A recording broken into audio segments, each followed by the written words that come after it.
ছোট্ট একটা প্রশ্ন এসেছে, ঈদ ও বকরিদের নামাজ গ্রামে না পড়ে বাইরে পড়ে তাদের কি হবে?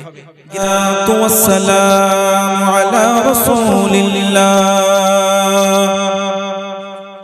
وعلى آله وأصحابه وأهل بيته وسائر التابعين نهجه أما بعد فأعوذ بالله من الشيطان الرجيم بسم الله الرحمن الرحيم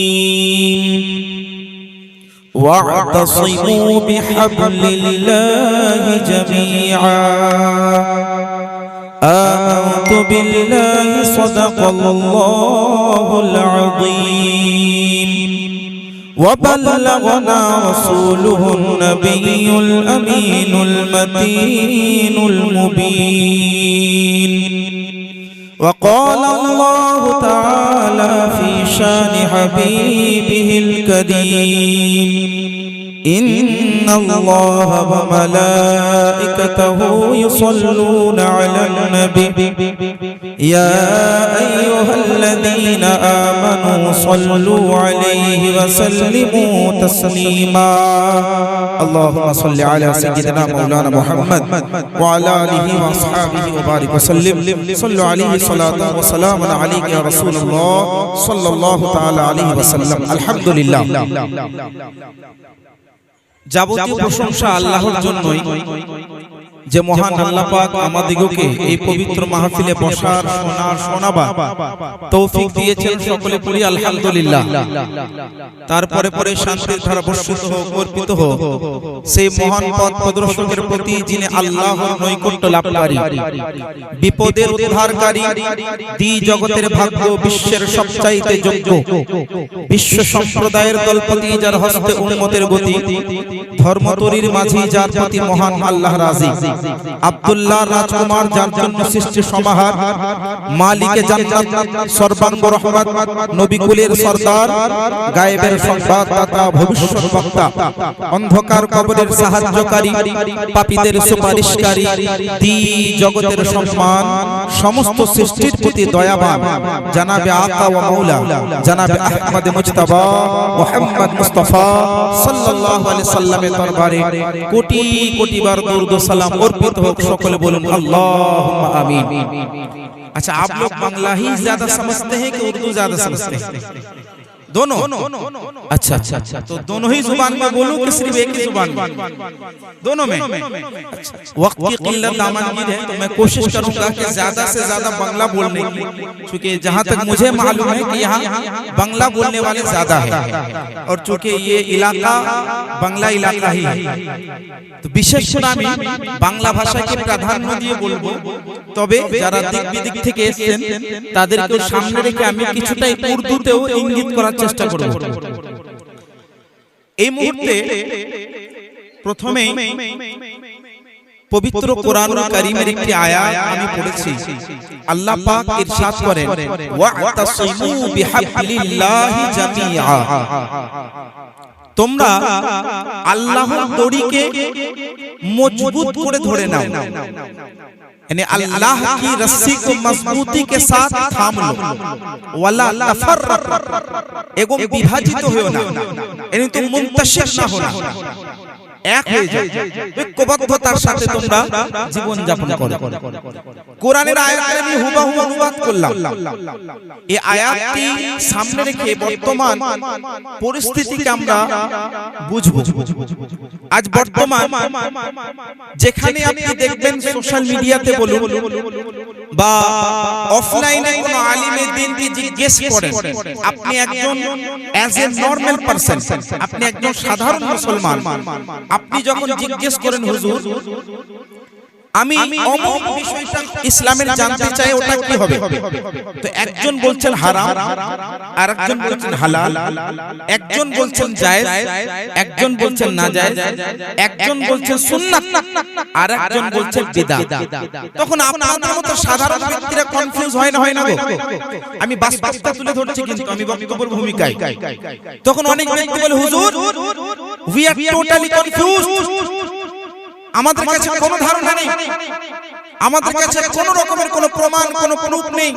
কাউকে যখন জিজ্ঞেস করছি, হুজুর how to live our life, আমি কিভাবে ইসলাম মোতাবেক জীবন যাপন করব, একজন বলছে ওইভাবে করো, একজন বলছে কি ফলো দ্যাট ওয়ে, ওই রাস্তাটাকে অবলম্বন করো, তোমাকে জান্নাত নিয়ে যাবে। এক আলিম দ্বীন कहते हैं कि फला रास्ता इख्तियार करो, दूसरे आलिम दीन कहते हैं फला रास्ता इख्तियार करो। एक आम मुसलमान समझता है कि मैं किस राह की तरफ चलूं कि मैं जन्नत या अल्लाह को राजी कर सकता हूं। একজন মানুষ কনফিউজ। তো আজকে বর্তমান যুগে কি করবেন? আমি এমন একটি বিধান বলে যাব, এমন একটি উসুল বলে যাব, একটা প্রসেস যেটিকে আপনারা ফলো করলে আজকের পর থেকে কোনো কনফিউশন থাকবে না। শোনার জন্য প্রস্তুত আছেন তো? মাত্র 1 ঘন্টা, কারণ আমাকে ট্রেনে যেতে হবে, বুঝতে পারছেন না? তো টাইমে আমাকে শেষ করতে হবে। মাইকম্যানকে বলবো আওয়াজটা একটু কমিয়ে দিন, বা ইকোটা হালকা কমিয়ে দিবেন। আওয়াজ ঠিক আছে, একটু হালকা কমিয়ে দেন, যাতে আওয়াজটা বেশি ডবল না হয়। আচ্ছা, কোরআনে আল্লাহ পাক বলছেন তোমরা আল্লাহর দড়িকে ধরো। আপনাদের মধ্যে অনেকে বলে, হুজুর হোয়াট ইজ দড়ি? দড়ি কাকে বলে? আল্লাহর দড়ি কিভাবে চিনবো? আমরা একজন মুসলমান কোরআন পড়ি, হাদিস পড়ি, কিন্তু আল্লাহর দড়ি কিভাবে চিনবো? আপনি তো বলে দিলেন যে আল্লাহর দড়িকে ধরতে হবে, কোরআনে আল্লাহ পাক বলছেন, তো দড়িটা কি? ওয়া রাসি क्या है? আসো সহিহুল বুখারী, মুসনাদ ইমাম আহমদ বিন হাম্বল, আল মুহজামুল কবির তাবরানী সহ মোটামুটি 15টি কিতাবের মধ্যে হাদিসটি লিপিবদ্ধ আছে। 15টি কিতাবের মধ্যে হাদিসটা আলহামদুলিল্লাহ আমি অধম নিজে পড়েছি, ফাইজানি তাজুশ শরিয়ার বরকতে। কিতাবের মধ্যে হাদিসটি কি আছে? আল্লাহর রাসূল সাল্লাল্লাহু আলাইহি সাল্লাম ইরশাদ করেন, ইন্নী তারাকতু ফীকুম খলিফাতাইন লাম তাদিল্লু ইন ইত্তাবা'তুমাহুমা লা ইন ইত্তাবা'তুমুহুমা। যদি তোমরা এই দুইটি জিনিসকে আঁকড়ে ধরো, যে দুইটি জিনিস তোমাদের কাছে আমি রেখে গেলাম, তাহলে তোমরা কখনো পথভ্রষ্ট হবে না। दो चीजें मैं छोड़ के जाता हूं, अगर तुमने मजबूती के साथ इन दोनों की पैरवी कर ली तो कभी भी तुम्हें कोई गुमराह न कर सकता है, ना तुम गुमराह कभी हो सकते हो। ওই দুইটি জিনিস কি? আল্লাহ নবী বলছেন, কিতাব আল্লাহ হুয়া হাবলুম মামদুদুম মা বাইনাস সামাই ওয়াল আরদ। একটি হচ্ছে আল্লাহর কিতাব, একটি কোরআন, যেটা আসমান এবং জমিনের মাঝখানে আল্লাহর সঙ্গে কানেক্টেড হওয়ার একটি মাধ্যম। তাহলে একটা দড়ি পেলেন, দড়ির একটা দিক কি? কোরআন। আচ্ছা, 2 নম্বর আল্লাহ রাসূল বলছেন ওয়া আহলা বাইতি ইতরাতি, আর 2 নম্বর হচ্ছে আমার আহলে বাইত। দুইটি জিনিসকে আমি ছেড়ে গেলাম, यानी 2 चीजें तुम पकड़ लो, तुम्हें सही रास्ता मिल जाएगा। বলো হুজুর আজকে তো খানকায় বেশি গোলমাল, আজকে যারা আহলে বায়াতের নারা লাগায়, আজকে তো খানকাগুলোতে বেশি গোলমাল, তাহলে দুইটি রাস্তা পাবো কিভাবে? আমি একদম স্পষ্ট করে দিচ্ছি। একদিকে আল্লাহ কোরআনকে রাখলেন, আর একদিকে আহলে বায়াতকে রাখলেন। কোরআন এবং হাদিসকে রাখতে পারতেন, কোরআন এবং সুন্নাতে রাসূলকে রাখতে পারতেন। বিভিন্ন জায়গা আছে, এমন নয় যে হাদিসে নেই, বিভিন্ন জায়গায় কোরআন এবং সুন্নাত, কোরআন সুন্নাত এবং ইজতিহাদ, দুটোই আছে, তিনটেই আছে, অনেক হাদিস আছে। এই হাদিসে কোরআন এবং আহলে বাইত কেন রাখলেন একটু ব্যাখ্যা করি। একাধিক মুহাদ্দিসিনে কেরাম, আল্লামা বদরুদ্দিন আইনি রাহমাতুল্লাহ আলাইহি ফাতহুল বারির মধ্যে বর্ণনা করেছেন, ইমাম ইবনে হাজার আল আসকালানী রাহমাতুল্লাহ আলাইহি উনি বর্ণনা করেছেন ফাতহুল বারির মধ্যে, উমদাতুল কারির মধ্যে আল্লামা বদরুদ্দিন আইনি রাহিমাহুল্লাহ বর্ণনা করেছেন। এছাড়া একাধিক মুহাদ্দিসিনে কেরাম ব্যাখ্যা বর্ণনা করেছেন। আমি একটি ব্যাখ্যা আপনাদের সামনে তুলে ধরছি। ও তাশরিক কি है? একদিকে কোরআন, একদিকে আহলে বাইত। তার মানে হচ্ছে একটাই, মহান নবী সাল্লাল্লাহু আলাইহি সাল্লাম উনি কোরআনের প্র্যাকটিক্যাল বাস্তবায়িত করে জনগণের সামনে, উম্মতের সামনে দেখিয়েছেন, হ্যাঁ কিনা? মহান নবী হচ্ছেন কোরআনের বাস্তব রূপ। মহানবী সাল্লাল্লাহু আলাইহি সাল্লাম হচ্ছেন কোরআনের রিয়ালিটি, মহানবী সাল্লাল্লাহু আলাইহি সাল্লাম হচ্ছেন কোরআনে পাকের বাস্তবায়িত রূপের নাম হচ্ছে মহানবী মুস্তাফা সাল্লাল্লাহু আলাইহি সাল্লাম। এতে কারো সন্দেহ আছে? কারো সন্দেহ নেই, কারণ মহানবী যেটা বলেন সেটা কোরআন, যেটা করেন সেটা কোরআন, যেটা বলেছেন সেটা কোরআন, যেটা হয়েছে সেটা কোরআন। কারণ আম্মা জান আয়েশা রাদিয়াল্লাহু আনহা বলেন কানা খুলুকুল কোরআন, রাসূল পাকের আখলাক আদর্শ হচ্ছে কোরআন। তাহলে মহানবীর বাস্তবায়িত রূপ, মহানবী যেটা দেখিয়েছেন প্র্যাকটিক্যালি, ওইটাকে কোরআন বলা হয়। আর আল্লাহর নবী আমাদের জন্য ছেড়ে গেছেন দুইটি, একটা কোরআন, একটা আহলে বায়ত। কোরআনকে একদিকে আর একদিকে আহলে বায়তকে। আচ্ছা, আহলে বায়ত বলতে এখানে কেউ কনফিউজ হবেন না। আহলে বায়ত বলতে আপনার গ্রাম পেরিয়ে গিয়ে যদি কোনো খানকা আছে কেউ বলছে আমি আহলে বায়ত, এইটার কথা বলেন না। আপনি হয়তো একটা রাজ্য পেরিয়ে অন্য একটা রাজ্যে গেলে যেখানে কেউ দাবি করছেন আমি আহলে বায়ত, তার কথা বলা হয়। কেউ যদি আহলে বায়ত দাবি করে, নবীর আল আওলাদ বলে দাবি করে, you have to respect them, আপনাকে সম্মান করতে হবে। আমিও সম্মান করি, কারণ নবীর বংশ হওয়ার দাবি করছেন। বাট এখানে সমস্ত আহলে বায়ত বলতে একমাত্র মহানবী এটাই বলতে চেয়েছেন যে একদিকে কোরআন হচ্ছে থিওরি, কোরআন হচ্ছেন, Quran is the complete code of life. Quran হচ্ছে আমাদের জীবনের রীতি নীতি, জীবন বিধান। আর আমার আহলে বায়াত হচ্ছে কোরআনের বাস্তব রূপ। অর্থাৎ কোন আহলে বায়াত, যিনি আহলে বায়াত বলে দাবি করছেন, তিনার কাজ কর্ম ভাষা জ্ঞান বাণী সব যদি কোরআন মোতাবেক হয়, তাহলে কোরআন পড়ো আর আহলে বায়াতের দামান ধরো, জান্নাত পেয়ে যাবে। কিন্তু যদি কেউ নবীর আল বলে দাবি করছে অথচ তার মধ্যে কোরআন নেই, না কোরআনের হুকুম তা আমল করছে, না কোরআনের প্রতি আমল তার মধ্যে রয়েছে, তো মনে রাখবেন সেই আহলে বায়াতের কথা বলা হয়। বুঝতে পেরেছেন? তাহলে একদিকে কোরআন, একদিকে আহলে বায়াত রেখেছেন এই জন্যই যাতে কোরআনকে থিওরিক্যালি পড়া হয় এবং প্র্যাকটিক্যালি আহলে বায়াতকে দেখে মানুষ জীবন ধারা গ্রহণ করতে পারে। তাহলে আজকে বর্তমান যুগে আমরা কেন বিভাজিত? আজকে বর্তমান সময় আমরা কেন এদিক ওদিক চলে যাচ্ছি? কেউ বলছে ওটা জায়েজ, কেউ বলছে ওটা বিদআত। আমি লম্বা বক্তব্য দেওয়ার সময় নেই, আমি সংক্ষেপে আমলের দিকে যাওয়ার চেষ্টা করছি, আকীদা থেকে আমলের দিকে। মূল বিষয় হচ্ছে আপনার অন্তরের আকীদা, বিশ্বাস। আপনার অন্তরে কি আছে? আমি জাস্ট একটা উদাহরণ দিই। ইবলিস শয়তান সাজদা করেছে না করেনি? আদমের জন্য নয়, এমনি সাজদা করেছে না করেনি? করেছে। কয়েক ৭০,০০০ বছর অধিক টিচারি করেছে ফেরেশতাদের, সাজদা করেছে না করেনি? করেছে। কিন্তু অন্তরে নবীর মহব্বত ছিল না, সে তর্ক বিতর্ক করেছিল আল্লাহর সঙ্গে। কি কে ইয়া আল্লাহ, তুমি আমাকে আগুন দিয়ে বানিয়েছো আর আদমকে মাটি দিয়ে বানালে, so I can do this, আমি এই সাজদা তার জন্য করতে পারবো না। বলেছো না? কোরআনে পাকের মধ্যে আছে খলাকানি মিন নার ওয়া খালাকতাহু মিন তিন, অর্থাৎ তুমি আমাকে আগুন দিয়ে বানালে আর তাকে মাটি দিয়ে, so I can do this, আমি করতে পারবো না। সবাই জানে ঘটনাগুলো। বলার উদ্দেশ্য হলো শুধু সাজদা আল্লাহ কবুল করে না, শুধু ইবাদত আল্লাহ কবুল করে না, শুধু আমল আল্লাহ কবুল করে না। ওই আমল, ওই ইবাদত, ওই তাকওয়া, ওই খোদাভীরুতা, ওই পরহেজগারি আপনার অন্তরে থাকা আসল বিশ্বাস সঠিক আকীদা মোতাবেক যদি হয়, আপনার আমল যদি সঠিক আকীদা মোতাবেক হয়, ওই আমলটা আল্লাহ কবুল করে। আজকে যুগে যদি কেউ বলে না নবী আমাদের মতো মানুষ, से যদি জীবন ভর নামাজ পড়ে তার নামাজ আল্লাহ তার মুখে ছুড়ে দেবে না। अगर कोई जिंदगी भर अमल करता है लेकिन वो अकीदा रखता है कि नबी मरकर मिट्टी में मिल गया, सड़ गया, गल गया, बोली नऊजुबिल्लाह, तो क्या उसकी नमाज कबूल होगी? उसके मुंह पर वो नमाज फेंक दी जाएगी। ये हदीस है। তাহলে মোট কথা আমল দেখে ধোঁকা খাবেন না। কার কতগুলো নামাজ, কার কতগুলো রোজা, কার কতটা ইবাদত, কার কতটা আমল, এটা দেখবেন না। ডোন্ট সি, দেখবেন না। কি দেখবেন? কি দেখবেন? আকীদা, বিশ্বাস। কেমন আকীদা? যে আকীদা মহান নবী সাল্লাল্লাহু আলাইহি ওয়াসাল্লাম রেখেছেন, যে আকীদা সাহাবা বর্গরা রেখেছেন, যে আকীদা তাবিঈনরা রেখেছেন, যে আকীদা তাবিঈনরা রেখেছেন, যে আকীদা নাকিদিন হাদিসরা রেখেছেন, যে আকীদা আইম্মায়ে কিরাম রেখেছেন, মুজতাহিদিন ইজাম রেখেছেন, আউলিয়া সালেহিন রেখেছেন, গাউসে আজম রেখেছেন, খাজা গরিবে নওয়াজ রেখেছেন, মাহবুব সুবহানী রেখেছেন, মখদুম আশরাফ সিমনানি রেখেছেন, আলা হযরত রাদিয়াল্লাহু আনহু রেখেছেন, হুজুর সদরুশ শরিয়া রেখেছেন, হাফিজে মিল্লাত রেখেছেন, তাজুশ শরিয়া রাহিমাহুল্লাহ রেখেছেন। এই আকীদা রাখতে হবে। তাহলে মোট কথা আকীদা, এই যে আমাদের ধারা চেন মহান নবী পর্যন্ত যে আকীদা চলে আসছে, ওই আকীদা রাখতে হবে। তারপরে যদি আপনি আমল করেন, ওই আমলটা আল্লাহর দরবারে কবুল হবে। এটা আমি হাওয়াই বলছি না, প্রত্যেকটা দলিল আছে। সুনানে আবি দাউদ শরীফ, সুনানে তিরমিজি শরীফ, মুসনাদে ইমাম আহমদ বিন হাম্বলের মধ্যে হাদিসটি আছে। আল্লাহর রাসূল বলছেন, সাতাফতারিকু উম্মতি আলা 73 মিল্লাহ কুল্লুহুম ফিন-নার।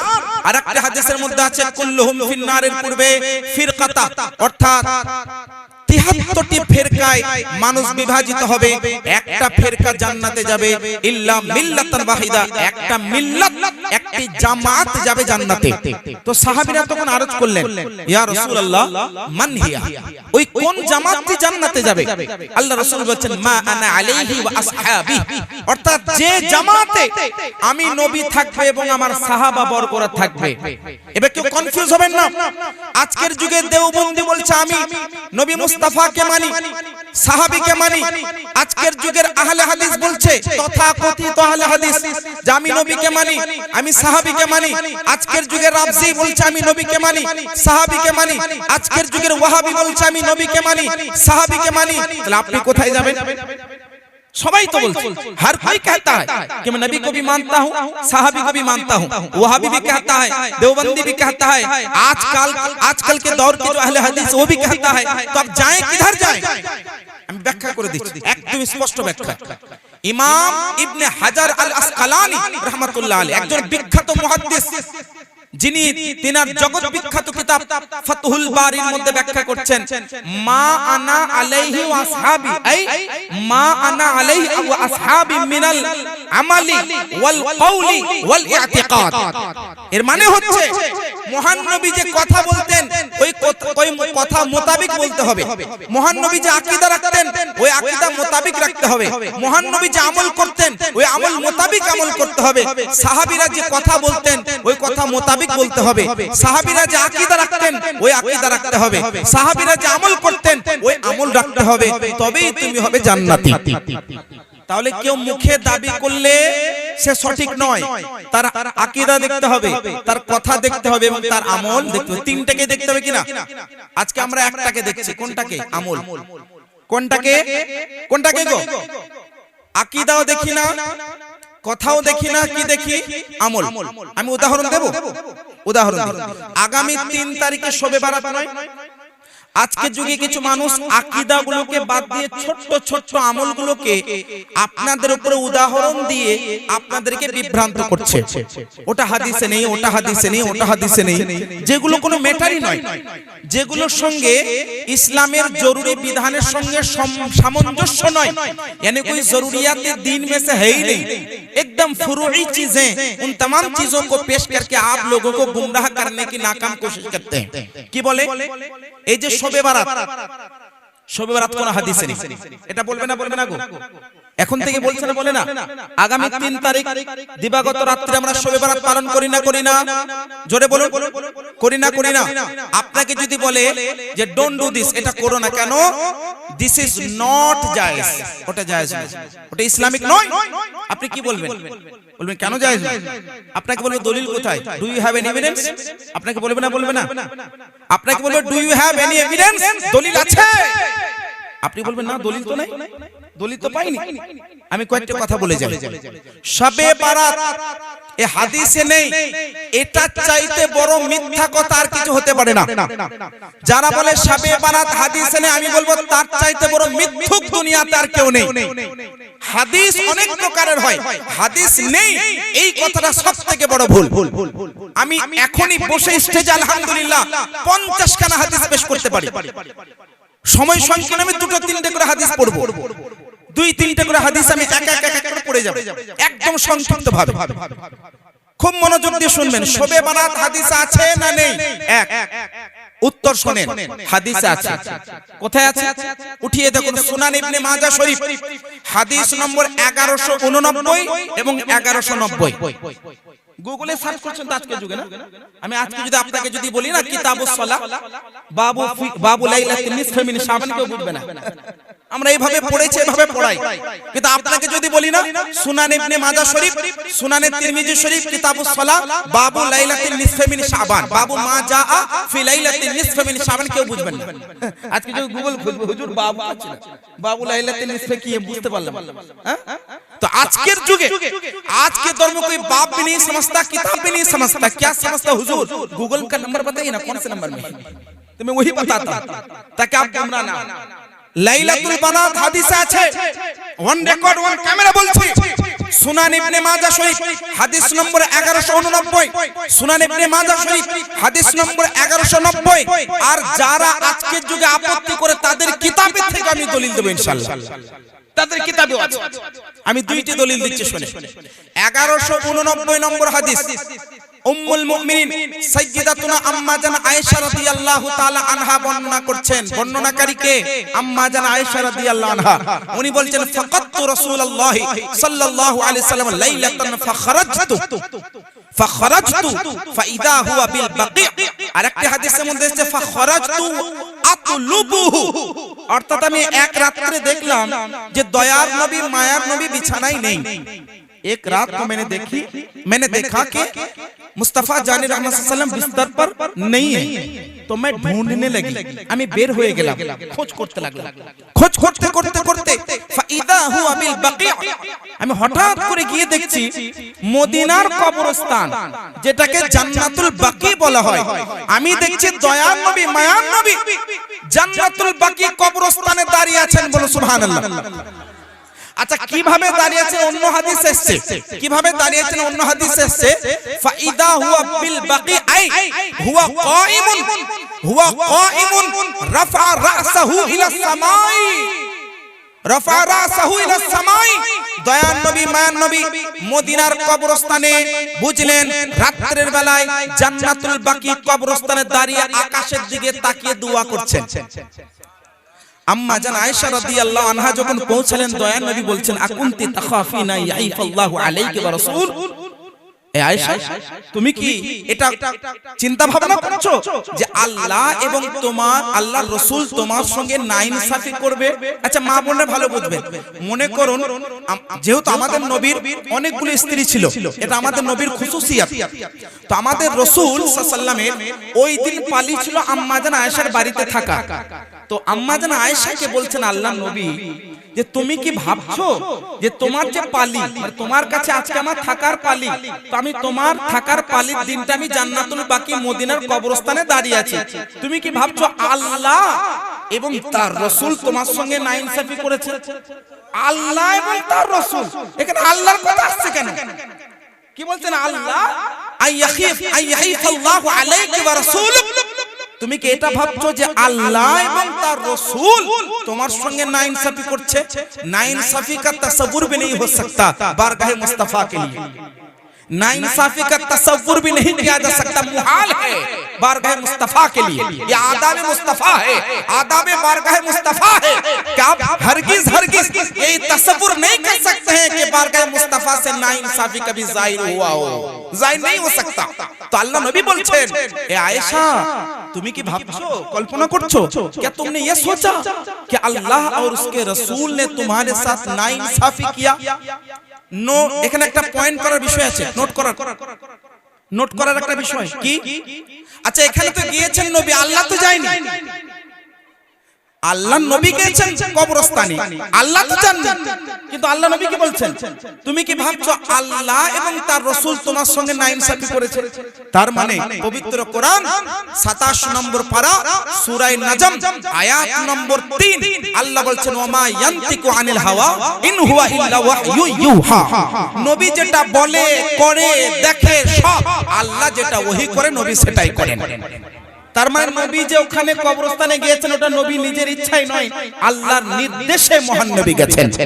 আচ্ছা এরপরে আম্মা জান আয়েশা বলছেন জানামতু আন্নাকা আতাইতা বা'দা নিসাই, ইয়া রাসূলুল্লাহ আমি ধারণা করলাম আপনি হয়তো অন্য কোন স্ত্রীর বাড়িতে গেছেন।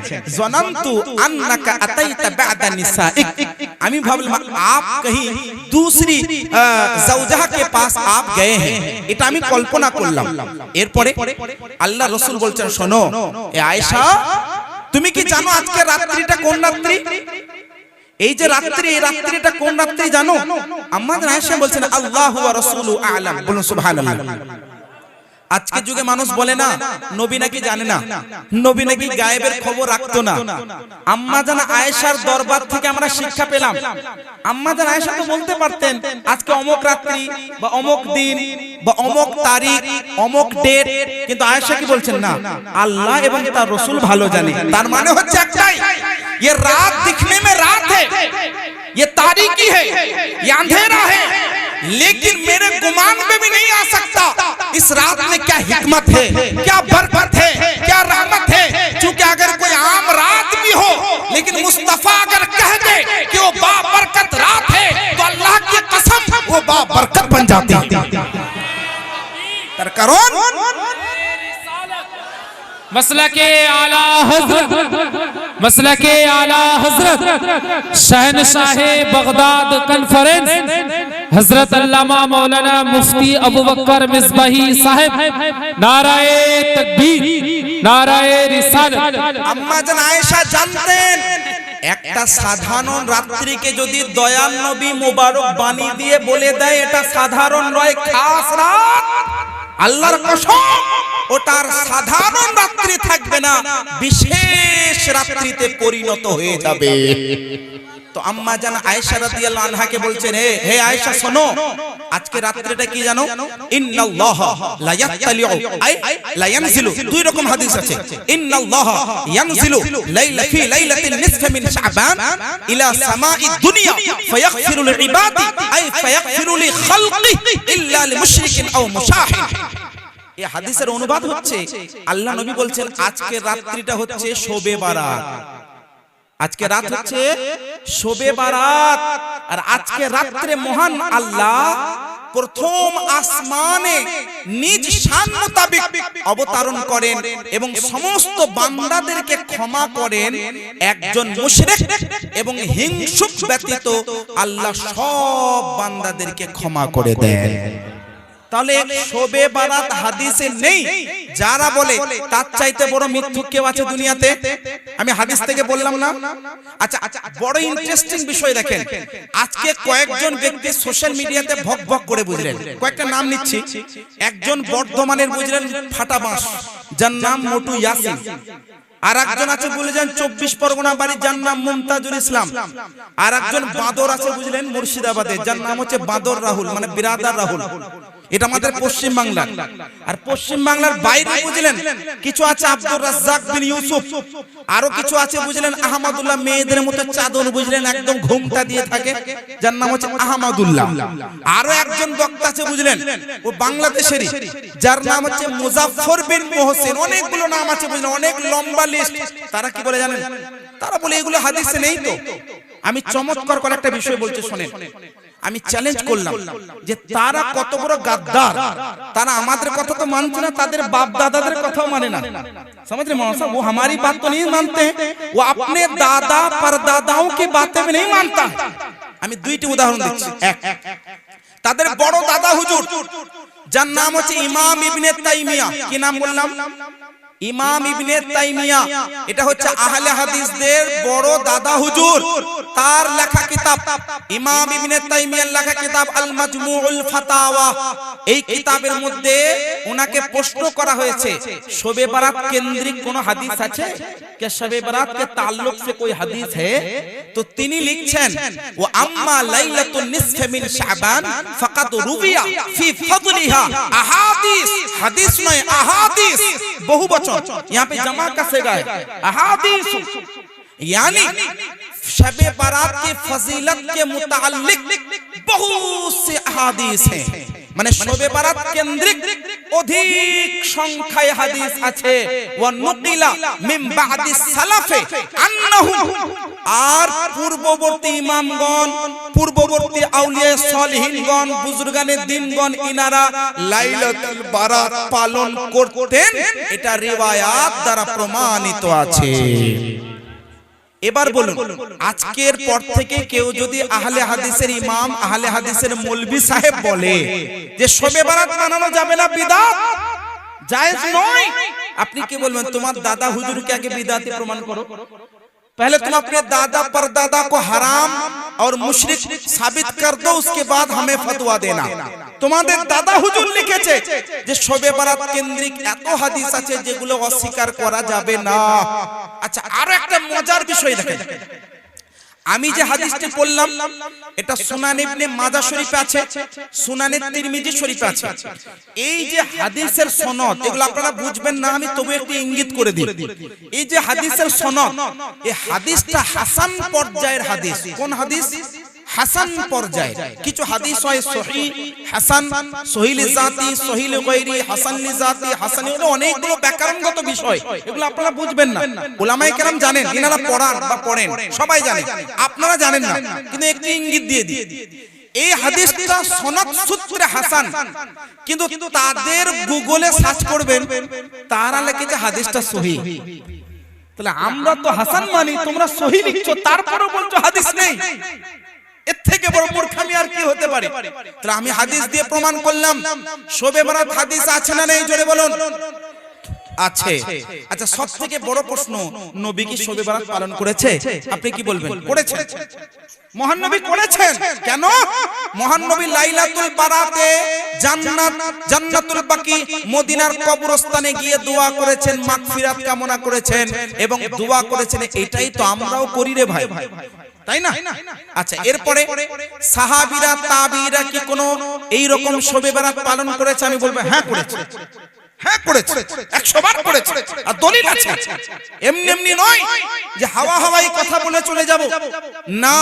সকালবেলা আপনাদের কি কেউ ধরে বলতেও পারবে না, কারণ এমন আমি দলিল দিয়ে যাব, একটা দলিলকে কাটতে পারবে না। যারা বলে নবীর সাহাবী এবং তাবিঈন ইনারা কি পালন করেছেন? আমি বলবো হ্যাঁ, তাবিঈনগণ পালন করেছেন। আমার কাছে দলিল আছে, নিয়ে যান। একটি কিতাব, যে কিতাবটি একজন হাম্বলি মাযহাবের ইমাম রাজব হাম্বলি রাহমাতুল্লাহি তাআলা আলাইহি তিনার লেখা কিতাব লাতাইফুল মাআরিফ 263 নম্বর পৃষ্ঠার মধ্যে উনি বর্ণনা করেন। উনি কি বর্ণনা করেন? উনি বর্ণনা করে লিখছেন হযরতে মাকহুল, হযরতে মাকহুল, হযরতে খালিদ এবং আরো অনেক তাবিঈনগণ এই রাত্রিতে, কোন রাত্রিতে? লাইলাতুল বারাতে, শবে বারাতে তিনারা কি করতেন? তিনারা কি করতেন? তিনারা ভালো পোশাক পরতেন। ইয়ালবিসুনা আহসানা থিয়াবিহিম ওয়া ইয়াতাবাখখারুনা ওয়া ইয়াকুমুনা ফিল মাসাজিদে ফি লাইলাতিন নিসফি মিন শাবান।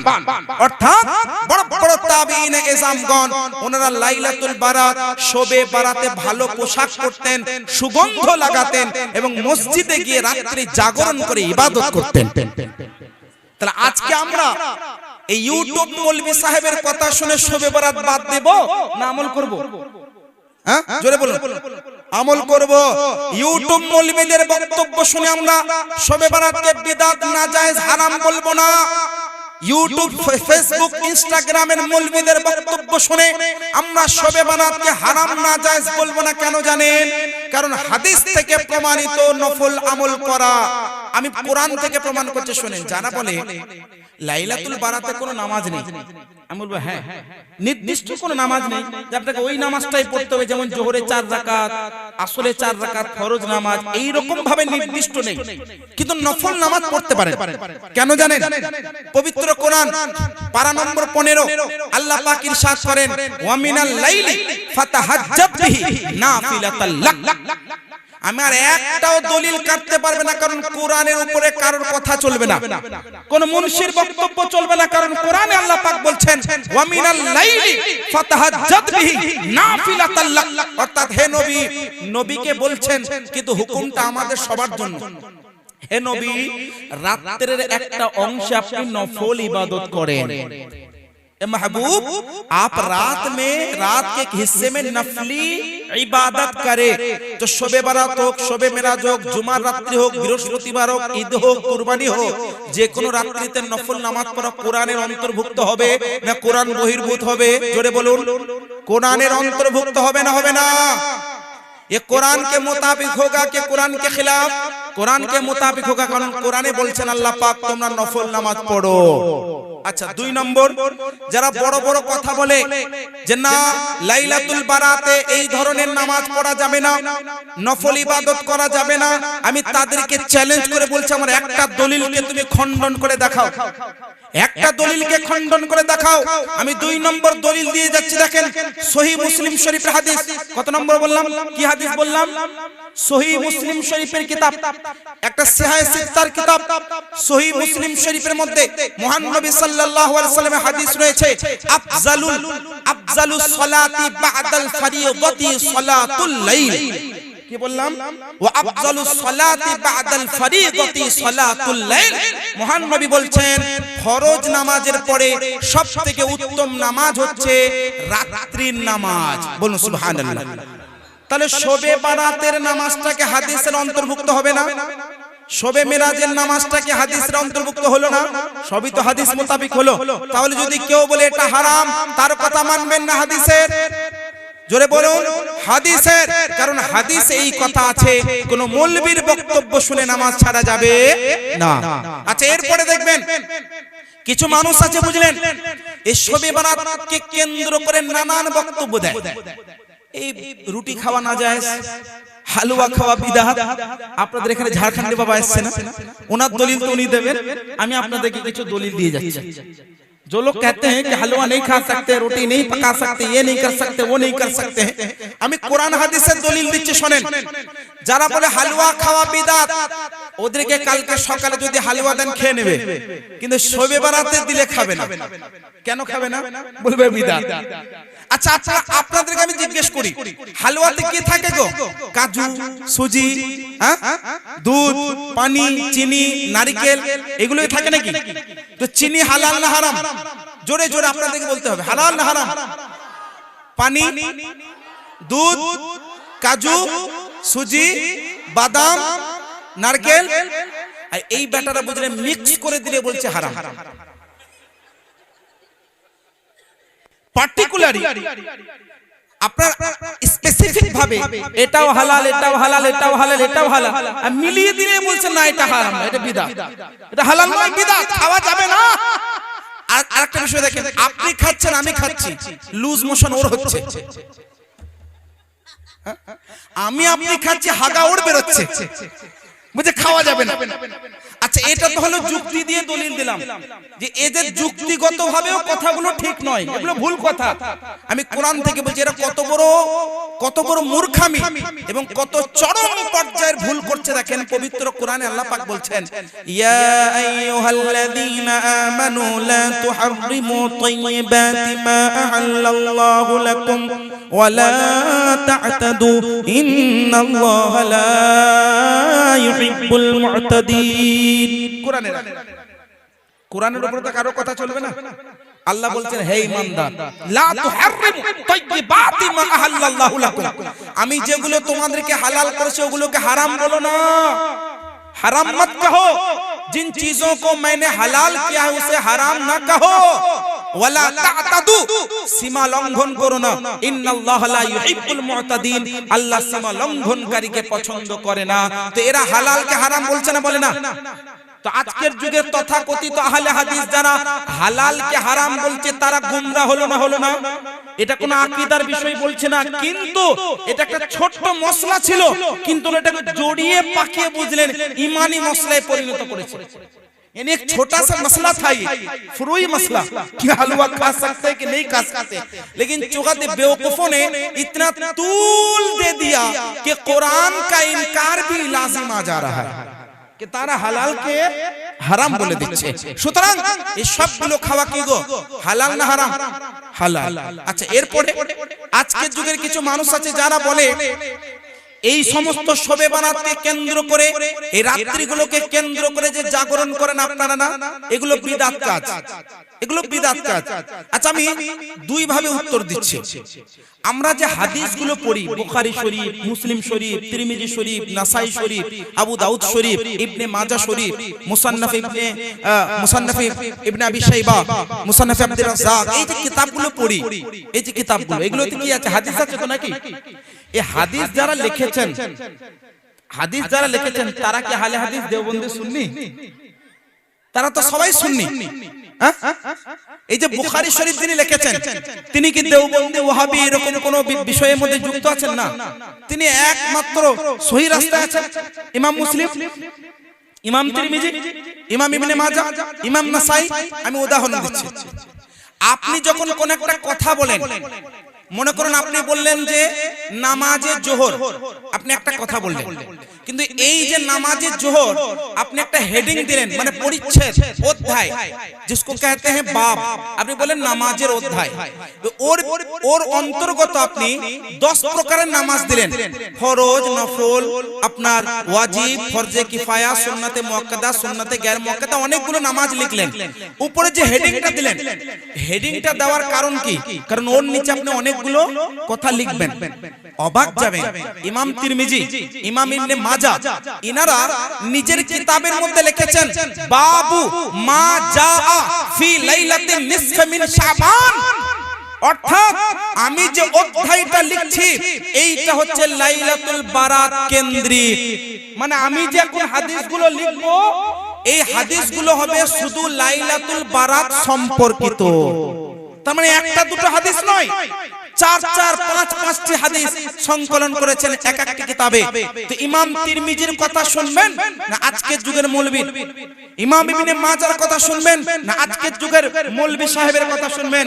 আমি লাইলাতুল বারাত কেন্দ্রিক 100 খানা কিতাবের হাওয়ালা দেওয়া সম্ভব। আমি দুই একটি উদাহরণ দিয়ে গেলাম। ইমাম আবু নুআইম আসফাহানি উনি যে বর্ণনা করেছেন এবং আল মুজামুল কাবির তাবরানী সহ একাধিক কিতাবের মধ্যে এই হাদিসগুলো রয়েছে যে হাদিসগুলো লাইলাতুল বারাত কে প্রমাণ করে। আচ্ছা, লাইলাতুল বারাতে কি করেন? দোয়া করেন তো নাকি? আমাদের বিশ্বাস কি এগুলো হচ্ছে বরকতময় রাত। এগুলো তো যদি আমরা আল্লাহর কাছে দোয়া করি তো আল্লাহ পাক আমাদের দোয়াগুলো কবুল করেন, এটা আমাদের ধারণা তো নাকি? यानी अगर इस रात को हम जागते हैं और बारगाह खुदा में दुआ करते हैं तो हमारा ईमान और अकीदा है कि अल्लाह पाक हमारी दुआओं को कबूल फरमाता है, रद्द नहीं करता। এটা আমাদের ধারণা, কিন্তু এটা আমাদের আপনাদের বানানো ধারণা নয়, এটা হাদিস মোতাবেক। উঠিয়ে দেখুন আমিরুল মুমিনিন সাইয়্যিদুনা মাওলা আলী রাদিয়াল্লাহু তাআলা আনহু থেকে বর্ণিত হাদিস। এই হাদিসটা বুঝলেন সুনানে ইবনে মাজাহ শরীফের মধ্যে আছে, মুসনাদে ইমাম আহমদ বিন হাম্বলের মধ্যে আছে এবং সহিহ মুসলিমের মধ্যে হাদিসটা সংকলিত করা আছে। হাদিসটা কি জানেন?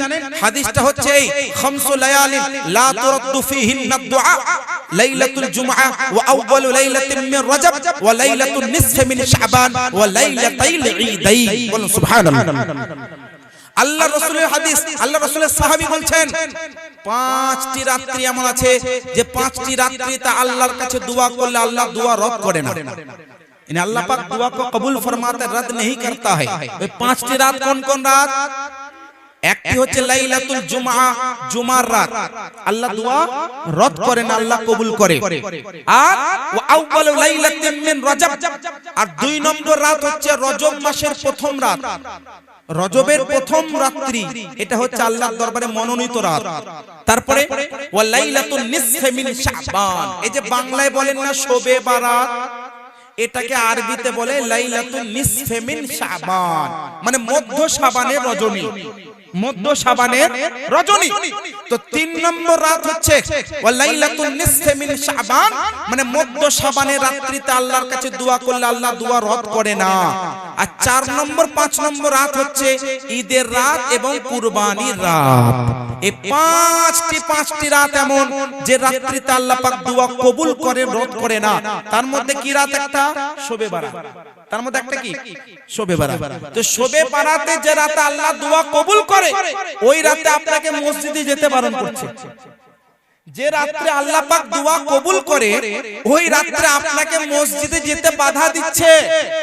তো যারা মসজিদে যেতে বাধা দেয় তারা জান্নাতি, যারা মসজিদে যাওয়ার জন্য উৎসাহিত করে তারা জান্নাতি।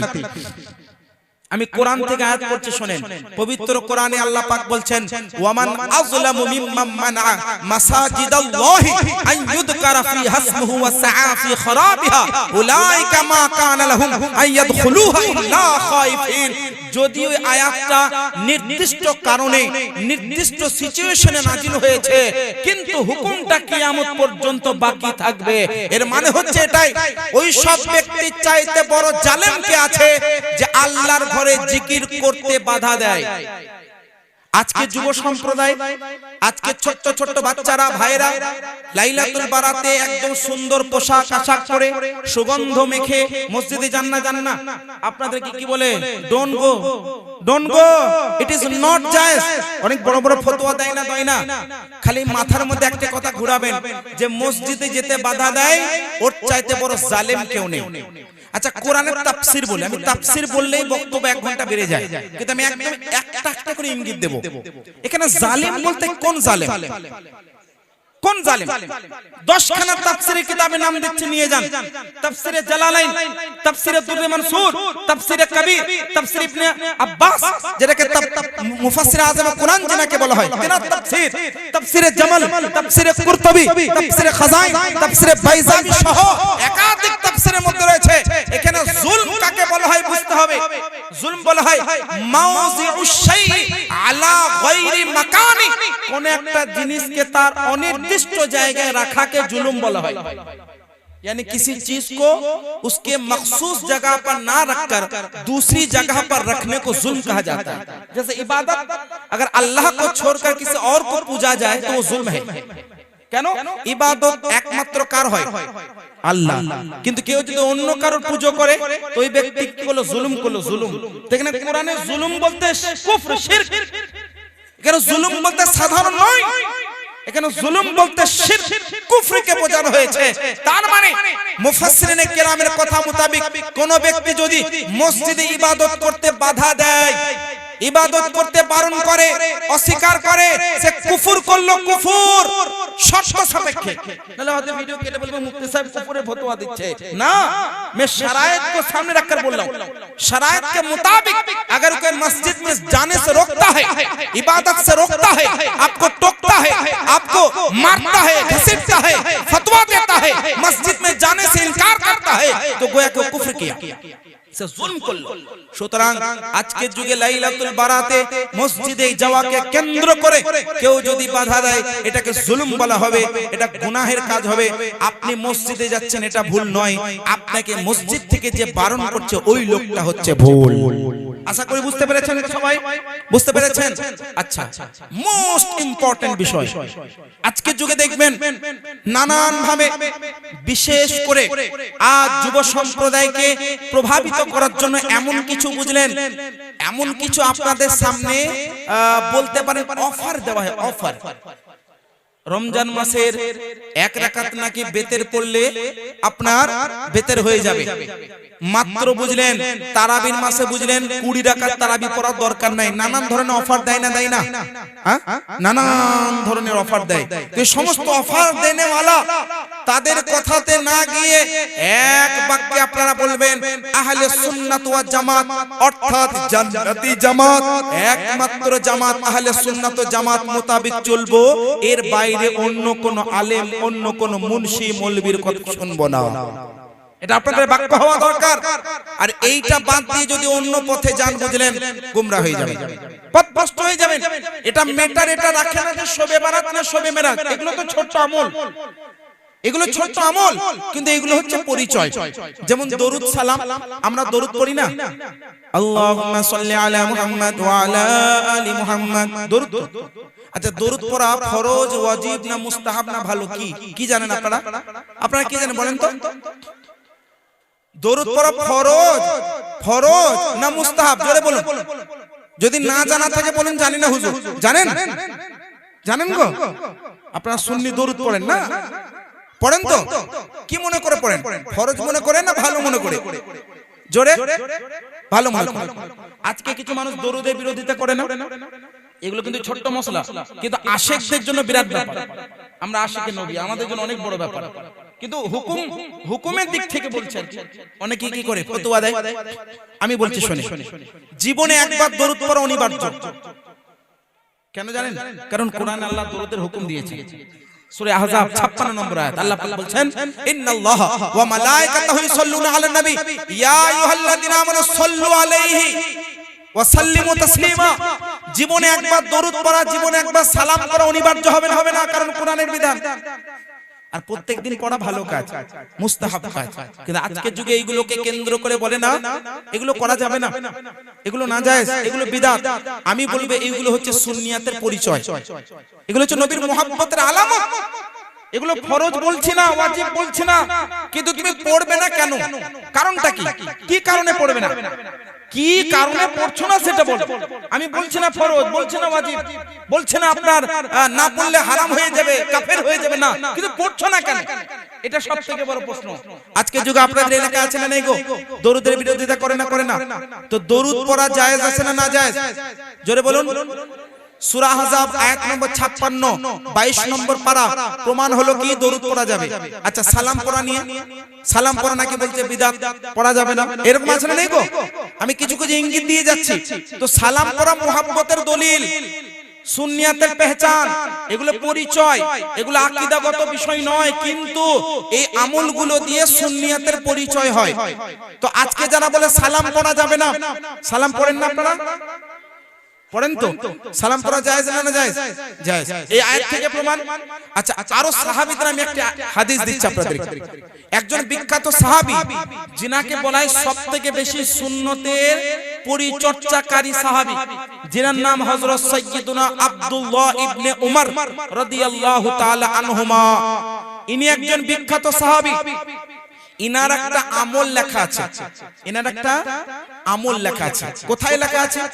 যেখানে পুরো মক্কার ইতিহাস লেখা আছে, তারিখে মক্কা বলা হয়, যেখানে মক্কার তারিখ লেখা আছে, মক্কার বাসিন্দাদের ইতিহাস লেখা, এমন একটি কিতাবে। এছাড়াও নানান কিতাবে হাদিসটা আছে। কেমন হাদিসটি কি? হযরত সাইয়্যিদুনা আব্দুল্লাহ ইবনে উমর রাদিয়াল্লাহু তাআলা আনহুমা সম্পর্কে বলা হয়েছে, কদিমা আল মাদিনাতা মিন সাফারিন আতা রাউদাতান নবী আই কবরান নবী সাল্লাল্লাহু আলাইহি ওয়াসাল্লাম ফাকাল আসসালামু আলাইকা ইয়া নবী আল্লাহ, আসসালামু আলাইকা ইয়া আবি বকর, ইয়া আবা বকর, আসসালামু আলাইকা ইয়া আবি। এটা কে বলতেন? হযরত আব্দুল্লাহ ইবনে উমর রাদিয়াল্লাহু তাআলা আনহুমা, একজন বিখ্যাত সাহাবী। ইনি যখন মদিনা শরীফে ফিরতেন, কোন সফর থেকে ফিরতেন, ফেরার পরে নবীর দরবারে হাজির হয়ে বলতেন, আসসালামু আলাইকা ইয়া নবী আল্লাহ, আসসালামু আলাইকা ইয়া রাসূলুল্লাহ, মানে হে নবী আপনার উপরে সালাম নাজিল হোক। এরপরে কি বলতেন? আসসালামু আলাইকা ইয়া আবা বকর, এ আবু বকর, এ সাহাবী রাসূল আপনার উপরে সালাম নাজিল হোক। আর ইনি ওমর ফারুকের পুত্র, তাই ইনি কি বলতেন? আসসালামু আলাইকা ইয়া আবি, অর্থাৎ হে আমার পিতামহ আপনার উপরে সালাম নাজিল হোক। তাহলে মোট কথা, সালাম পড়া, সালাম দেওয়া, সালাম জানানো কার সুন্নাত? হযরত আব্দুল্লাহ ইবনে উমর রাদিয়াল্লাহু আনহুমা সুন্নাত। বলুন সুবহানাল্লাহ। এরকম নানান বিষয় আছে যেগুলো নিয়ে আলোকপাত করা যেতে পারে। তো টাইম সংকীর্ণ, সময় খুবই অল্প, তাই আমি বক্তব্য আগে বাড়বো না। কিছু প্রশ্ন হয়তো এসেছে, দুই একটা আমি প্রশ্ন নিয়ে নেব, তারপর ইনশাআল্লাহ তাআলা আমি বক্তব্য ঘটাবো। আবার যদি নেক্সট টাইম আপনাদের এলাকায় কখনো আসি, এই বিষয়গুলো নিয়ে আমি কন্টিনিউ করব ইনশাআল্লাহ।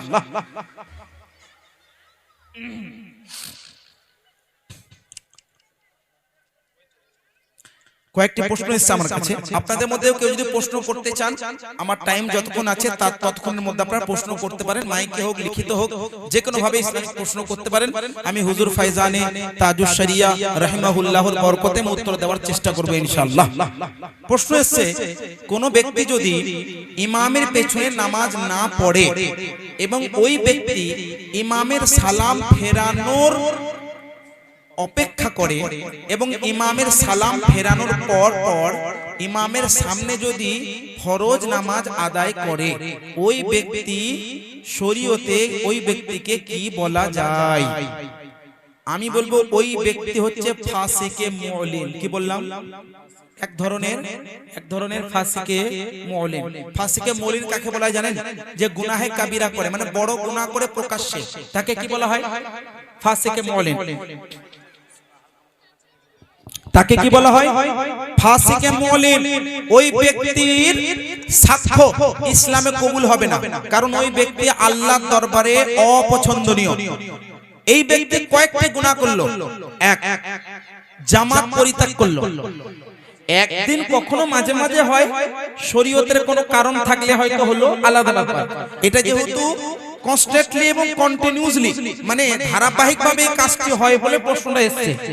কোন ব্যক্তি যদি ধারাবাহিকভাবে এইরকম জামাতকে পরিত্যাগ করে আর ইমামের সালাম ফেরানোর অপেক্ষা করে, তো ওই ব্যক্তি মানে ইজিলি ইমামের সঙ্গে জামাতে শরীক হতে পারত। সালাম ফেরার অপেক্ষা করছে মানে কি, মানে ইজিলি সে ইমামকে অংশগ্রহণ করতে পারতো জামাতে। তো এক নম্বর বড় গুনাহ করলো জামাত ছেড়ে দিল। আহলে সুন্নাত ও জামাত এবং হানাফি মাযহাব মোতাবেক জামাত সহকারে নামাজ পড়া সুন্নাতে মুআক্কাদা, ওয়াজিব, করিবুল ওয়াজিব বলা হয়, মানে আবশ্যক সুন্নত যাকে বলা হয়, জরুরি সুন্নত জামাত নামাজ পড়া, জামাতে নামাজ পড়া। সহিহ বুখারীর হাদিস, সহিহ মুসলিমের হাদিস, 25 গুণ, একটি হাদিসে 27 গুণ নেকি বেশি পাওয়া যায় মসজিদে গিয়ে জামাতে নামাজ পড়লে পড়ে। তো একটা গুনাহ করলো কি, জামাত ছাড়লো। দুই নম্বর কি, ওই ব্যক্তি মাহরুম, বদনসিব, বঞ্চিত। কেন? 27 গুণ বেশি নেকি পেত, 25 গুণ বেশি নেকি পড়তো যদি সে জামাতে নামাজ পড়তো। আর 3 নম্বর গুনাহ কি করলো? 3 নম্বর গুনাহ হচ্ছে এটাই, আল্লাহর রাসূলের হাদিসও আছে এবং আমাদের বিখ্যাত কিতাব ফিকহে হানফির আল ফাতাওয়াল হিন্দিয়াহ, যেটাকে ফাতাওয়া আলমগীরিয়া বলা হয়, এবং মাতানের একটি বড় কিতাব যেটিকে আপনার আল হিদায়াহ বলা হয়, যেটি আপনার ব্যাখ্যা ফাতহুল কাদিরের মধ্যে আল ইনায়ার মধ্যে রয়েছে। যখন কোন ইমামকে তোমরা যে অবস্থায় পাবে তোমরা শরীক হয়ে যাও, রুকুতে পেলে রুকুতে যাও, সাজদা পেলে সাজদায় যাও। যদি ইমামকে সালাম ফিরানোর আগে পর্যন্ত তুমি মসজিদে পৌঁছে যাও তাহলে ইমামকে তুমি ধরে নাও এবং জামাতে নামাজ পড়ো, কমপক্ষে জামাতের সওয়াবটা তুমি পাবে। তো তিনটে বড় গুনাহ করলো কি করলো না? করলো। আচ্ছা, এবার এর মধ্যে একটা বড় গুনাহ লুকিয়ে আছে যেটা প্রশ্নে লেখা নেই, কিন্তু আমি চাই আপনাদেরকে বলে দেব। কোন ব্যক্তি যদি ইমামকে ঘৃণা করে, ইমামকে ঘৃণা করে, ইমাম হওয়ার জন্য, আলেম হওয়ার জন্য ঘৃণা করে, মানে ইলমের ঘৃণা করে, ইলমটার অসম্মান করে, সে আলেম বলে ঘৃণা করে, ও কাফের, সে মুসলমানই থাকবে না, তার ঈমান থাকবে না।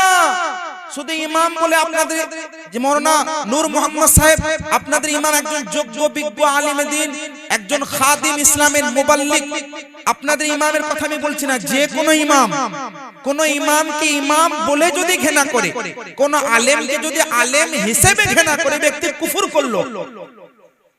আর আমি হাওয়া হাওয়াই বানাওয়াটি কথা বলছি না, রদ্দুল মুহতার উঠিয়ে দেখুন। আর আমাদের মাথার তাজ সাইয়্যিদি মুর্শিদি ইমাম আহলে সুন্নাত, ইমাম ইশক মুহাব্বত আলা হযরত ইমাম আহমদ রাজা খান কুদ্দুসা সিররুহু আল আতায়া নববিয়্যাহ ফিল ফাতাওয়া রাযাবিয়্যা শরীফের মধ্যে বর্ণনা করেছেন, কোন আলিমের ইলমের যদি তাওহীন করে, কোন ইমামের ইমামতির কারণে যদি কেউ তাওহীন করে, এই ব্যক্তি মুসলমান থাকবে না। আচ্ছা, 4 নম্বর, সে যদি ইমামকে আলিম হওয়ার জন্য ঘৃণা করছে না, কোন কারণে পার্সোনালি দুশমনী, তো পার্সোনালি দুশমনী রাখাটাও তো হারাম। আল হুব্বু লিল্লাহ ওয়াল বুগদু লিল্লাহ, সহিহ বুখারীর হাদিস, মাওলা আলী রাদিয়াল্লাহু আনহু বর্ণনা করেন। তাহলে এতগুলো হারাম কাজে জর্জরিত হয়ে ওই বাপ যদি, ওই চাচা বা ওই ভাই বা ওই ছেলে যেই বয়সের হোক না কেন, সে যদি মসজিদে গিয়ে নামাজ পড়ে, তার নামাজটা কতদূর আল্লাহর দরবারে কবুল হচ্ছে আপনারা বুঝেন। তাই সাবধান, সতর্ক। এখানে যদি কেউ আছেন এমন, আমি আপনাকে বলবো, বাবা হোক, চাচা হোক, ভাই হোক, যেই হোক, যেই বয়সের, আমি বলবো আই রিকোয়েস্ট ইউ, আপনাকে অনুরোধ করছি নিজের আমলটা পরিবর্তন করুন এবং সঠিক রাস্তায় আপনি ধাবিত হন। আল্লাহ আমাদের সবাইকে পালন করার তৌফিক দিক, বলুন আমিন। আচ্ছা, এরপরে 2 নম্বর প্রশ্ন, জানাজার নামাজ 4 তাকবীরে হয়, কোন ব্যক্তি 2 তাকবীর ছেড়ে যায়, সে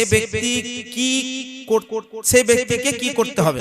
আচ্ছা, নিয়ম হলো জানাজার মধ্যে কিছু জিনিস আছে জরুরি, কিছু জিনিস আছে সুন্নাত, তার মধ্যে তাকবীর হচ্ছে জরুরি, তাকবীর হচ্ছে আপনার জরুরি। 2টা তাকবীর যদি ছেড়ে যায়, আপনি ইমামের শেষ তাকবীরের পরে সঙ্গে সঙ্গে 2টা তাকবীর আপনি দিয়ে দেবেন। কি করবেন? 2টা তাকবীর আপনি পরে দিয়ে দেবেন, তাহলে আপনার নামাজে জানাজা হয়ে যাবে। আচ্ছা, 3 নম্বর, কবরস্থানে এখন প্রাচীর থাকে, সেই কবরস্থানে গেটে তালা দেয়া থাকে, শরীয়তে কি বলা হয়, ঠিক না ভুল?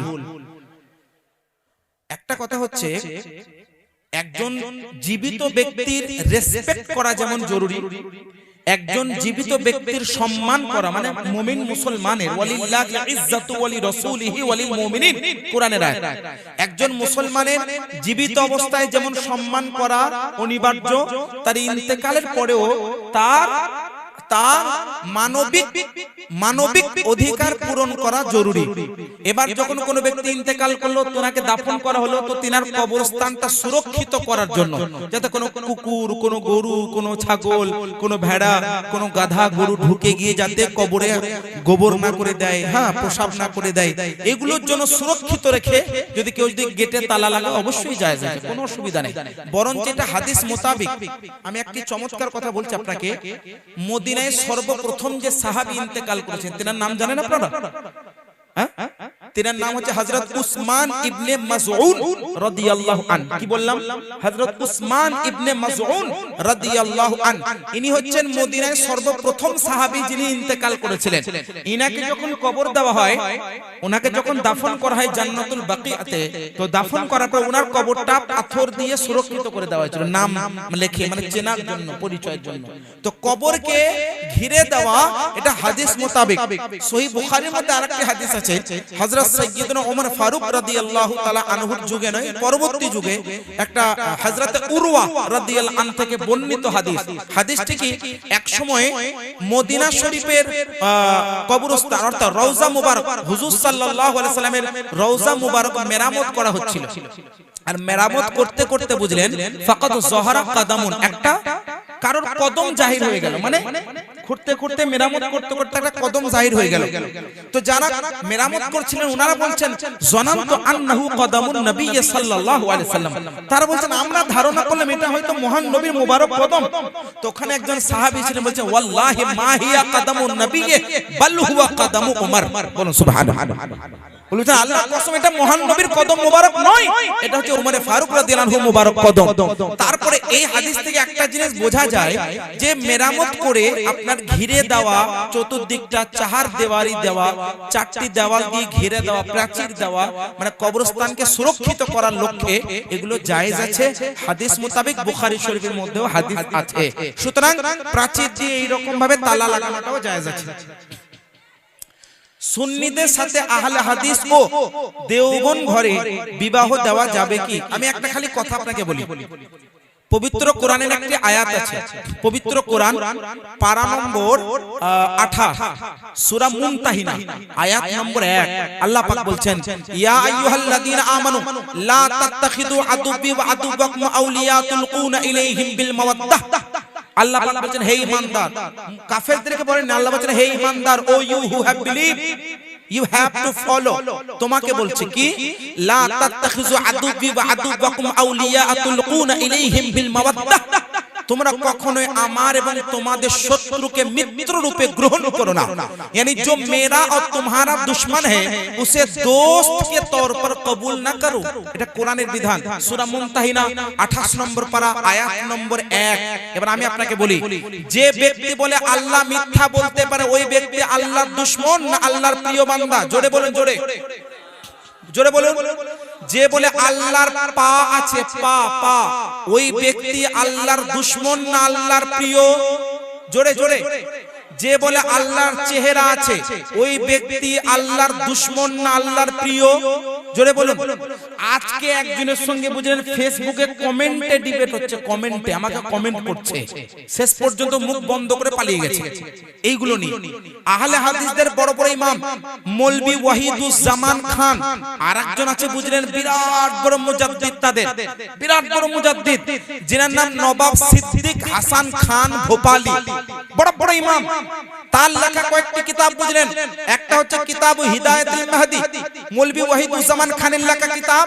সে লিখেছে কিতাবের মধ্যে আল্লাহ নাকি ঠাট্টা করতে পারে, বলুন নাউজুবিল্লাহ। আল্লাহ নাকি কি করতে পারে?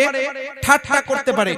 এই মৌলভী ওয়াহিদুজ্জামান কিতাবু হিদায়াতুল মাহদির মধ্যে বুঝলেন লিখেছে কে হুয়া ফি জিহাতিল ফাওকে ওয়া মাকানুহু আল আরশ, আল্লাহ নাকি উপরে আছে আর আল্লাহর মাকান হচ্ছে আরশ, বলুন নাউজুবিল্লাহ। ইমাম তাহাবী রাহমাতুল্লাহ আলাইহি বর্ণনা করেন লা তাহবিহি as-sittatul জিহাদ, as-sittatul জিহাদ লা তাহবিহি as-sittatul জিহাদ, আল্লাহ পাককে কোনো দিক ঘিরে নেই, ডানে বামে सामने पेछने ऊपर नीचे 6टी दिक, यानी तमाम जिहतों में से किसी भी जिहत में खुदा है, किसी जिहत में नहीं है, ये अकीदा रखना शिरक है, कुफ्र है। এগুলো সঠিক আকীদা নয়। এটা আমাদের আহলে সুন্নাত ওয়াল জামাতের মাসলাকে আলা হযরত এটাকেই বলে। মাসলাকে আলা হযরত কোনো বাড়ির লেখা কথা নয়, মাসলাকে আলা হযরত হচ্ছে মাসলাকে আহলে সুন্নাত। তো কথা হচ্ছে এটাই কে লা তাহবিহি আল জিহাদুস সিদ্দ, অর্থাৎ কোন দিক আল্লাহকে ঘিরে নেই। মৌলভী ওয়াহিদুজ্জামান খান বলছে আল্লাহ নাকি উপরে আছে। হলো আমি তাদেরকে প্রশ্ন করলাম, আচ্ছা তুমি বলো তো বেটা, বুখারী শরীফের একটা হাদিস আছে, আমি কি বললাম আল্লাহ কি বলছো, আল্লাহ নাকি উপরে আছে, আল্লাহর পা আছে, আল্লাহর হাত আছে। তা আমি ওকে প্রশ্ন করলাম তোমরা হাদিস মানো, ঠিক আছে, কোরআন মানো, হ্যাঁ, বলছে আমরা কোনো তাবিল করি না, তাবিল মানে কোনো ব্যাখ্যা করি না, কোরআনে যেটা আছে ওটাই মানি, जो हदीस में वही मानते हैं, जो कुरान में वही मानते हैं, हम ताविल नहीं करते, हम ताविल नहीं करते, जो कुरान में वही मानते हैं, जो हदीस में वही मानते हैं। हमले बेटा ठीक है तुम वही मानो। सहीहुल बुखारी हदीस, আল্লাহর রাসূল সাল্লাল্লাহু আলাইহি ওয়াসাল্লাম ইরশাদ করেন ইউকালু লি জাহান্নাম হালিম তালাতি, আল্লাহর তরফ থেকে জাহান্নামকে বলা হবে এই জাহান্নাম क्या तू भर गया, এই জাহান্নাম তুমি কি পরিপূর্ণ হয়ে গেছো। তখন জাহান্নাম বলবে হালিম হালমিল মাজিদ, क्या और कोई है, यानी এত উত্তপ্ত হবে জাহান্নাম, यानी जहन्नम की आग की तपिश इतनी ज्यादा होगी, जहन्नम इतना ज्यादा उसके अंदर भूख होगी कि जहन्नम से आवाज आएगी हल मिन मज़ीद, ऐ खुदा क्या और कोई तेरा जहन्नमी बंदा है, मुझे दे। তখন হাদিস আছে বুখারীর হাদিস, বুখারী শরীফের হাদিস উলামায়ে কেরাম সবাই পড়েছেন জানেন। আমি আপনাদেরকে বলছি ওয়ান ক্যামেরা ওয়ান রেকর্ড, মৌলভী ওয়াহিদুজ্জামান খানের মান্যকারীদের আহলে হাদিসদেরকে বলছি শোনো, আল্লাহর রাসূল বলছেন এইভাবে জাহান্নাম যখন বলবে তখন আল্লাহ কি বলবেন জানেন, ফায়াদা আর রাব্বু তাআলা আলাইহা কদামা ফাকালা তখন আল্লাহ নিজের কদমকে জাহান্নামে রাখবেন আর আল্লাহ বলবেন ঠহর যা রুক যা और नहीं है। আল্লাহ কি করবেন, কদমটা রাখবেন আর বলবেন আর নেই। আচ্ছা আপনি হাদিসটা যদি ব্যাখ্যা না করেন মুসলমান থাকবেন? इस हदीस की अगर आप ताबील नहीं करेंगे तो क्या मुसलमान रहेंगे? कोई मुसलमान रह सकता है? ये बेवकूफ लोग अल्लाह को भी जहन्नम बनाने से पीछे नहीं हटता है। आप किस खेत की मूली है, हम क्या मौलवी है भाई, हम क्या है, ये अल्लाह को नहीं छोड़ रहा है। ये बेवकूफ আজকের যুগের আহলে হাদিসরা আল্লাহকেও ছাড়ছে না, বলছে হাদিসে যেটা আছে ওটাই মানবো, আল্লাহ জাহান্নামে নিজের পা রাখবে। নাউজুবিল্লাহ। আমরা কি বলি, আরে বেটা শোন, এই হাদিসের ব্যাখ্যা কি জানো? যেমন মনে করেন কোন ব্যক্তি যদি আপনার সামনে বকবক বকবক করে, আপনি কি বলেন এই এমন একটা লাত দেব না উল্টে পালাবি, মানে ऐसी लात मारेंगे तो कहां भागेगा पता नहीं। এগুলো কেন বলা হয়, মানে क्यों कहते हैं, ये गुस्से में कहा जाता है, ये नाराजगी के तौर पर ये लफ्ज इस्तेमाल किया जाता है। এটা রেগে বলা হয়, এটার মানে এটা না যে লাত মারবি, এটার মানে নয় যে সে লাত মারছে। এখানে আল্লাহ জিল্লতের সাথে জলিল করার জন্য আল্লাহ জাহান্নামকে বলবে এ জাহান্নাম जितना मैं दिया हूं उतने पे तू राजी हो जा, মানে যতটা তোকে দেওয়া হচ্ছে ওইটাতেই তুই সন্তুষ্ট থাক, আর কোন জাহান্নামী আমার নেই বান্দা। এইটা হচ্ছে অর্থ। কিন্তু আজকের যুগের মৌলভী ওয়াহিদুজ্জামান খানের বুঝলেন না যায় সন্তানেরা, এরা বলছে নাকি যে আল্লাহর পা জাহান্নামে থাকবে। এবার প্রশ্নটা নেই, এই যে মন্তব্য যারা করে তারা মুসলমান থাকবে? জোরে জোরে মুসলমান থাকবে? এরা হচ্ছে